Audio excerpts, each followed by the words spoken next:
Miss Figueredo, new to Roydon Primary, just a few weeks, how's things going?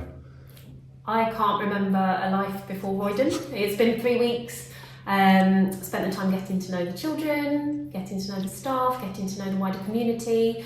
And as I say, we've got stuck straight in. The children are engaged in their learning. We have so much to celebrate. We've come out of our third celebration assembly just this morning. Straight back into it. So what happens at a celebration assembly?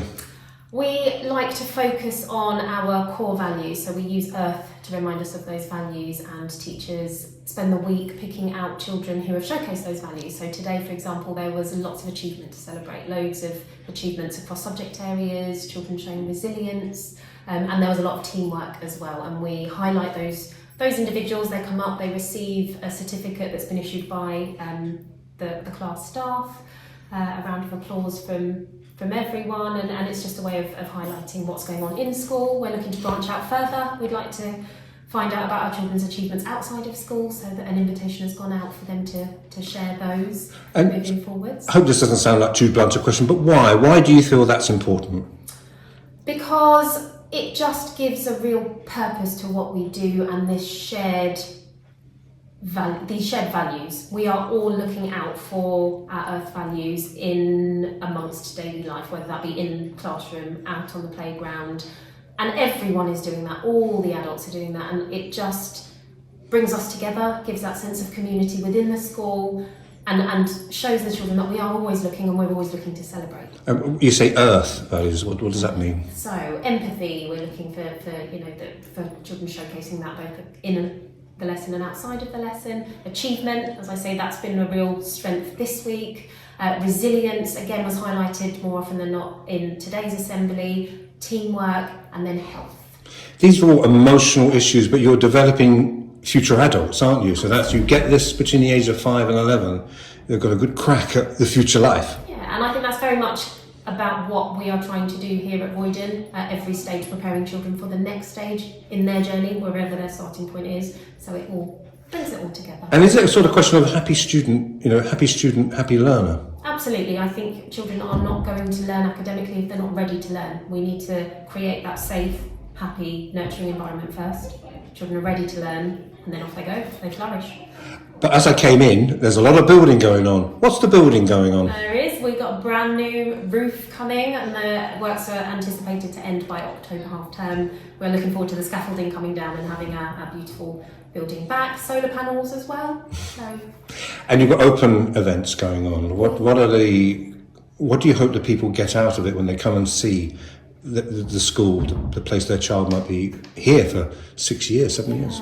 We are thinking now, it seems very early on, but we're thinking now about next year's reception intake, and we want families to come in and experience life at Roydon. So we want families to come in, we've booked them in for now at 9:30 so that families can see the learning that takes place right the way from reception up until 6, visit the grounds, ask questions, meet with myself or Miss Spring, the deputy head, and just feel what it's like to be a part of the Roydon community. Why did you apply for this? This is not a job interview, this is an interview, but why did you apply for this job? I was very selective about my next step. I wanted a next step and a new and different challenge, and I had a phone conversation first with the Director of Primary Education and asked some of those kind of more standard questions, and I felt reassured by the responses I was getting around children being at the centre of decisions that were made. I then came to visit the school. I saw the wreath on the door and I was sold. But really, truly, it was coming in, visiting the building, coming back, seeing staff in the building, children in the building, that sense of community, that sense of working together for the same goal, which is outcomes for our children, that shone through. And here I am. Often my jobs are like buses. So last night I was at Stewards Academy open evening, a new head teacher there, Mr. Drew, and now I'm here. So you've only been here 3 weeks, but if you say you're going to put your imprint on the school, what would that imprint look like?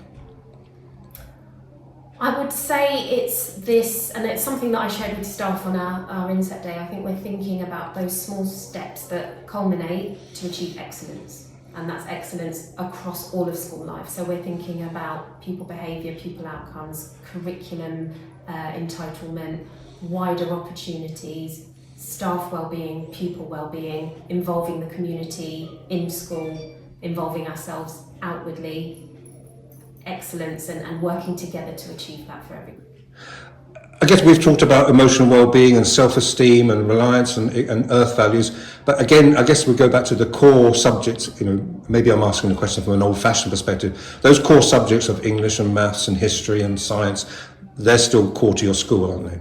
Yeah, absolutely. And we've thought carefully about how we devise the timetable to make sure that those key knowledge and key skills are prioritised and that they feed through into other curriculum areas as well. So we're thinking about, as I say, preparing children and giving them the necessary knowledge, skills, tools to be successful in their next. And Daily Mile. And the Daily Mile, of course. Out there, out in the environment, getting ourselves ready to learn so that in we come.